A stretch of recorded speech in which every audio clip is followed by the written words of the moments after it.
बोली कात्यायनी मैया की जय। प्रिय बंधुओं, कात्यायनी माँ की कृपा से आप सभी का मनोरथ सिद्ध हो, आप सबका मंगल हो। षष्ठम दिवस की अधिष्ठात्री पावन नवरात्र में षष्ठम दिवस माता कात्यायनी का कहलाता है।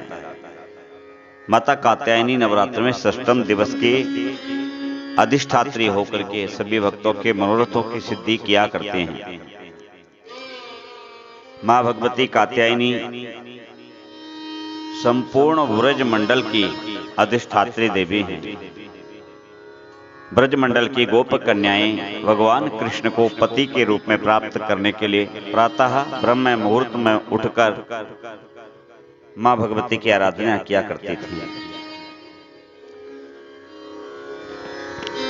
ऐसी मान्यता है कि जो विवाहिक अभिलाषी युवक युवतियां हैं वह माता कात्यायनी की पूजन करते हैं तो उन्हें मनोवांछित वर की प्राप्ति अथवा वधु की प्राप्ति हो जाया करती है।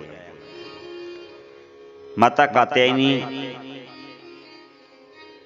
ऋषि कात्यायन की पुत्री हैं, इसलिए उनका नाम कात्यायनी से कात्यायनी हुआ।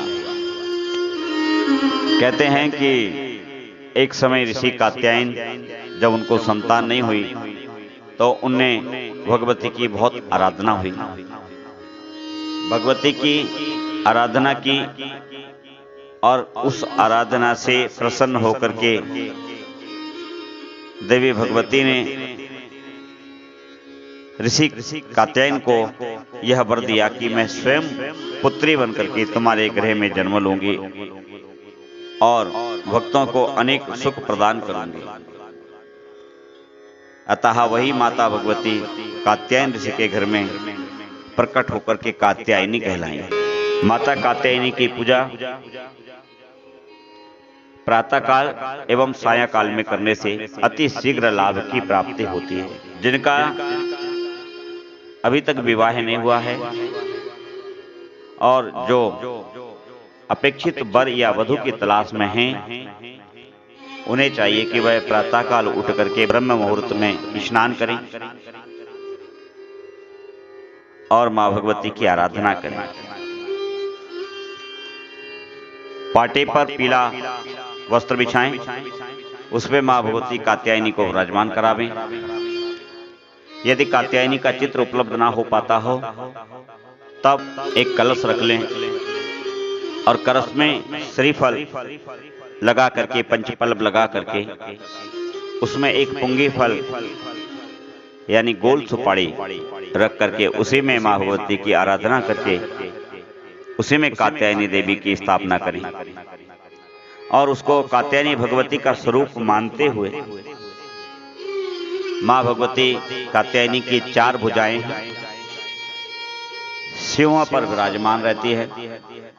सदा दयाद्र नेत्रों से भक्तों को देखती रहती है, निहारती रहती है और माता कभी लाल और कभी पीले वस्त्रों को धारण किया करती है।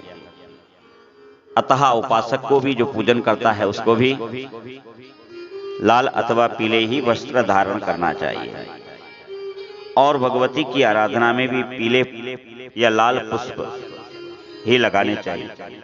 ठीक उसी प्रकार भगवती को हल्दी की गांठ की माला अथवा तो ऐसे ही हल्दी या हल्दी की गांठ अवश्य चढ़ावे। मां की पूजा में सब चीज पीली ही रखें, पीले फूल, पीले वस्त्र, पीले फल और पीले ही मावे की मिठाई का भोग मां भगवती को लगाएं। विशेष कामनाओं के लिए मां भगवती को जायफल चढ़ावें।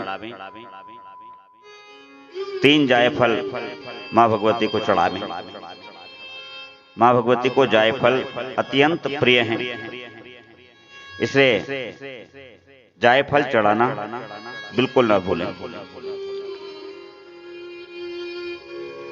मां भगवती की सबसे पहले ध्यान करके स्थापना करें कि हे भगवती देवी कात्यायनी, हे महामाया, हे योगिनी, हे योगिनी और योगियों की अधीश्वरी देवी, हे नंद गोप की सुता, हे भगवती देवी, आप मुझे उत्तम पति अथवा उत्तम पत्नी प्राप्त करावे। हे महामाये, आपकी कृपा से अवश्य ही मुझे अनुकूल वर की अथवा अनुकूल वधु की प्राप्ति होगी, और केवल प्राप्ति ही नहीं होगी। हे भगवती देवी, आपकी कृपा से उससे मेरा घर भी चलेगा, वंश भी चलेगा, वह यहाँ नाना प्रकार के सुख प्रदान कराने के पश्चात अंत में वह मुझे और मेरे परिवार को, मेरे कुल को और अपने माता पिता के कुल को भी वह मोक्ष को प्राप्त कराएगी।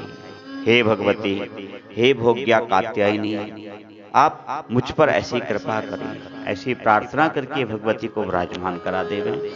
तत्पश्चात 3 बार जल तय करके पाद्य पैर धुलाएं, हस्त्यर्घम हाथ धुलाएं, मुखे आचमनीय मुख धुलाएं। इसके पश्चात पान के पत्र अथवा पुष्प से जल वृष्टि करते हुए स्नान करावें। फिर पंचामृत से स्नान करा के पुनः शुद्ध जल से स्नान करा करके वस्त्र, पीले ही वस्त्र चढ़ावें। और यदि आप सामर्थ्यवान हैं तो पीली साड़ी, पीली ही कंचुकी और पीला ही साया, पीली ही चूड़ियां, ये भगवती को भेंट करके किसी सौभाग्यशालिनी ब्राह्मणी को वह प्रदान कर देवे। और तत्पश्चात मां को पीले पुष्प चढ़ा करके पीले फल चढ़ावें और पीले ही नैवेद्य का भोग लगावें। मावे का पीला भोग लें। यदि वह उपलब्ध ना हो तो लड्डू, बेसन के लड्डू, बूंदे के लड्डू, इस तरह की पीली मिठाई लेकर के भगवती को भोग लगावें। और भोग लगाने के बाद धूप और दीप का दर्शन करावें। एक परिक्रमा करके आरती करें। आरती के बाद में फिर प्रार्थना करें। ओम कात्यायनी महामाये महायोगिन्याधीश्वरी नंद गोप सुतं देवी पति में कुरुते नमः। ऐसी प्रार्थना कन्याएं करें। और वधु मैं कुरुते नमः, ऐसी प्रार्थना युवक करें और भगवती से कामना करें कि हे भगवती कात्यायनी, हे महामाये, हे योगियों की अधीश्वरी देवी, आप मुझे उत्तम पति प्रदान करें अथवा उत्तम वधु प्रदान करें। इस मंत्र का कमल गट्टे की माला से 108 बार जप करें। ध्यान रखें, कमल गट्टे की ही माला लें और भगवती को कमल पुष्प अर्पित करें। जिनकी आयु 36 से ऊपर हो गई है अथवा तो 40 पार कर गई है, उनको इस मंत्र का जप करना चाहिए। ओम ह्रीं नमः, ओम ह्रीं नमः। और इस मंत्र का जप कमल गट्टे की माला से 108 बार जपें। ऐसा करने से भगवती कात्यायनी की कृपा आप पर अवश्य हो जाती है और आपका विवाह शीघ्रता से होगा। विवाह ही नहीं होगा, विवाह का सुख भी आपको प्राप्त होगा। अन्यथा तो विवाह हो जाए और उसका सुख प्राप्त ना हो, तब यह विवाह ना होने से भी बुरा है। इसलिए इस बात को ध्यान रखें कि भगवती से आराधना करें कि हे भगवती, आप हमको पत्नी मनोरमाम देहि मनोवृत्तानुसारिणी। पत्नी कैसी हो? पत्नी मनोरमाम देहि मनोवृत्तानुसारिणी तारिणीम दुर्ग संसार सागरस्य कुलोद्भवा। केवल भोग भोगने का नाम पत्नी नहीं है। इस संसार सागर या दुर्ग संसार सागर से जो तरण तारण करा करके तारिणी दुर्ग संसार सागर कुलोद्भवाम, जो कुल का उद्भव कर दे, ऐसी पत्नी मिले। हे कात्यायनी मां, आपकी कृपा से ही यह संभव है। तब भगवती प्रसन्न अवश्य होंगी और उसके साथ ही मां भगवती को दीपक अवश्य जलावें। दीपक घृत का जलावें। गाय का घृत यदि मिलता है तो उससे उत्तम बात कुछ नहीं, ना हो तो जो भी उपलब्ध हो, लेकिन ये ध्यान रखें कि उत्तम घृत हो, उसमें भेद ना करें और उसमें हल्दी डाल दें। वह दीपक दिखावें। संभव हो तो 24 घंटे तक दीपक जलने दें और यह प्रार्थना करें, चंद्रहासोज्वल कराल कात्यायनी शुभम दद्या देवी दानव घातनी।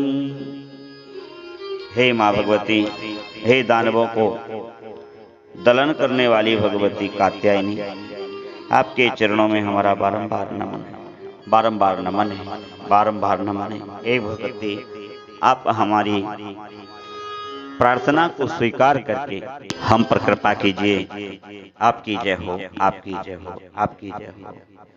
ऐसा करने से यदि कुंडली में बृहस्पति व शुक्र के दोष भी हैं तो वह भी समाप्त हो जाते हैं, क्योंकि मां कात्यायनी के अधीनस्थ ये दोनों ग्रह आते हैं। इसलिए मां भगवती उन बाधाओं को भी निवारण करके और आपके मनोरथ की सिद्धि करती हैं। केवल विवाह ही नहीं, अन्न धन, समाज के सभी प्रकार के स्वस्थ, शरीर के सभी प्रकार के सुख एवं सभी प्रकार के आरोग्य, धन धान्य की प्रदाता भी मां कात्यायनी है। उनकी प्रार्थना से सभी प्रकार के सुख मिलते हैं। आप सब पर मां कात्यायनी कृपा करें। जय मां कात्यायनी की जय। माता दी, आप सबका मनोरथ सिद्ध हो। हे दयामयी अम्बे, हे कृपामयी अम्बे,